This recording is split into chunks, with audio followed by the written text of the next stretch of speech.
পাকিস্তান বাংলাদেশের রাওয়ালপিন্ডি টেস্ট চলাকালে ঢাকায় একটি হত্যা মামলার আসামি করা হয় ক্রিকেটার সাকিব আল হাসানকে। সাবেক প্রধানমন্ত্রী শেখ হাসিনা সহ এই মামলা 156 জনকে আসামি করা হয়েছে। এই ইস্যুতে আজ কথা বলেছে আইন, বিচার ও সংসদ বিষয়ক উপদেষ্টা আসিফ নজরুল। সচিবালয়ে নিজ দপ্তরে সাংবাদিকদের সঙ্গে আলাপকালে এক প্রশ্নের জবাবে উপদেষ্টা এই প্রসঙ্গ টানেন। এই সময় তিনি বাংলাদেশ জাতীয় ফুটবল দলের সাবেক অধিনায়ক ও বিএনপি নেতা আমিনুল হককে কারাগারে নিয়ে নির্যাতনের প্রসঙ্গ টেনেছেন।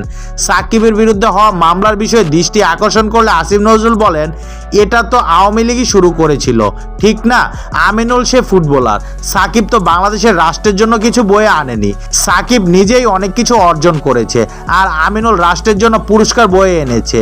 জাতীয় দলের ক্যাপ্টেন ছিল। আমিনুলকে যেভাবে অত্যাচার করা হয়েছিল তখন কি আপনারা প্রশ্ন করেছিলেন? আমিনুলকে জেলেও মারা হয়েছে, সাকিবের বিরুদ্ধে মামলা হয়েছে শুধু। তবে অতি উৎসাহী হয়ে তাকে গ্রেফতার করা হবে না বলেও নিশ্চিত করেছে আইন উপদেষ্টা। এটা পুলিশ প্রশাসনের ব্যাপার, আমরা যতটুকু বলার বলেছি।